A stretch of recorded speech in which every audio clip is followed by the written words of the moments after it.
Olá, turma do sétimo ano. Aqui agora a nossa explicação da atividade avaliativa de redação sobre o livro O Meu Pé de Laranja Lima.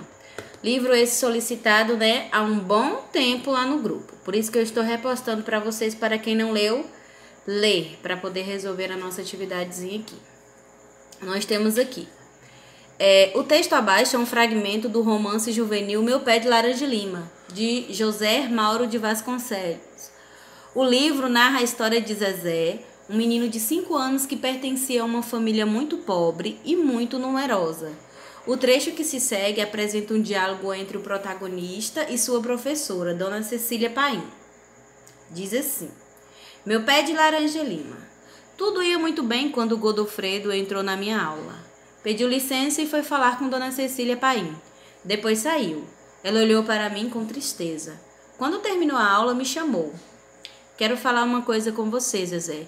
Espere um pouco. Ficou arrumando a bolsa que não acabava mais.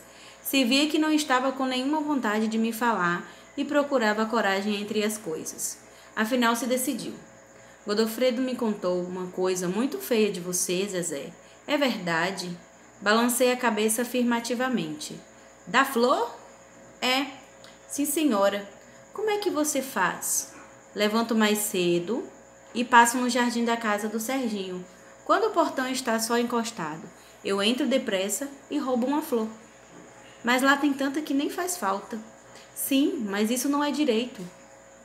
Você não deve fazer mais isso. Isso não é um roubo, mas já é um furtinho. Não é não, Dona Cecília. O mundo não é de Deus? Tudo o que tem no mundo não é de Deus? Então as flores são de Deus também. Ela ficou espantada com a minha lógica. Só assim que eu podia, professora. Lá em casa não tem jardim. Flor custa dinheiro. E eu não queria que a mesa da senhora ficasse sempre de copo vazio. Bom, tudo ia muito bem. É dessa forma que o texto se inicia. Mas logo em seguida há um problema. Qual seria o fato que representa o conflito dessa narrativa? Qual é o conflito, gente? Qual é o problema nessa narrativa aí? Ficou bem claro para vocês, né? 2. Considerando o diálogo entre Zezé e sua professora, que argumento foi utilizado pelo menino para convencê-la de que seu ato não era roubo, nem furtinho. Quais características psicológicas do protagonista essa sua fala pode evidenciar? Você vai colocar aí, gente, o argumento que ele utilizou, né, para poder convencer a professora de que ele não tinha roubado. E depois você vai colocar as características psicológicas do protagonista. Você sabe que existem as características físicas, né? Loiro, baixo, alto, e as características psicológicas. Você vai mostrar aí como é que esse protagonista aí, né, ficou evidente na hora da sua fala essas características. Triste, com medo, alegre, enfim. Leia o texto novamente. 3. Considerando a estrutura do enredo, qual foi o desfecho da história? Qual foi o final da história? Que outras características psicológicas de Zezé esse trecho poderia revelar? Aí você vai lá verificar no enredo como terminou lá aquela historinha, né, do trecho aí. Depois você vai ver outras características psicológicas, algumas mudanças no comportamento de Zezé, que pode ser revelado aí nesse final. 4. Tendo em conta a vida de Zezé, você vai colocar V ou F nas afirmações abaixo. O que for verdadeiramente aqui, ó, de fato certo, você coloca o V. Se a informação que tiver aqui for errada, você bota um F.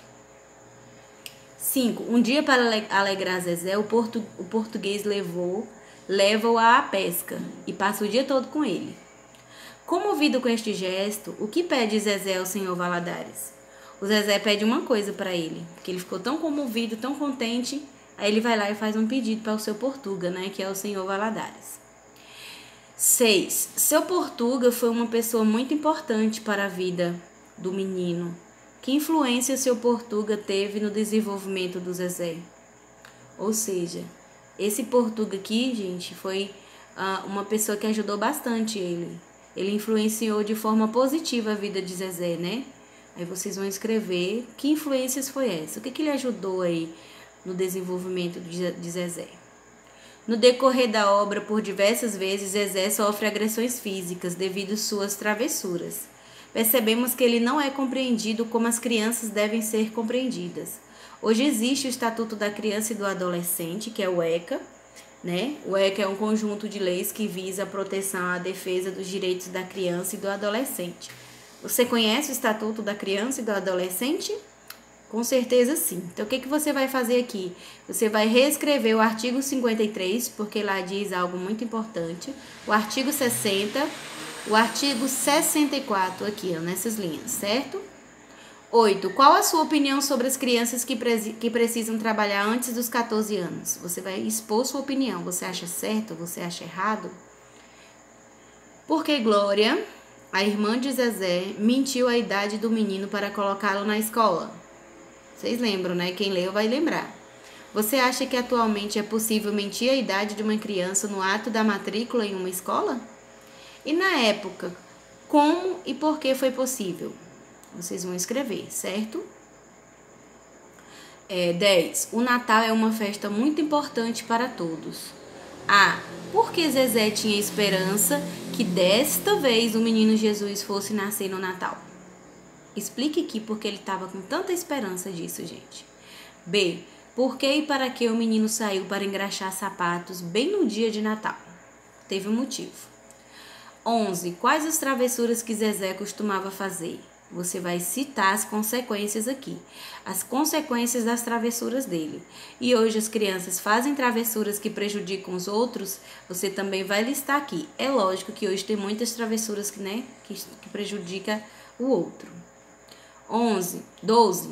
Descreva uma situação de bullying citada na obra, ou seja, lá no texto, e como você acha que poderia ser resolvido isso. Então, você vai lá no texto, vai procurar uma situação que você sabe que é bullying, e depois você vai dizer aqui como é que pode ser resolvido.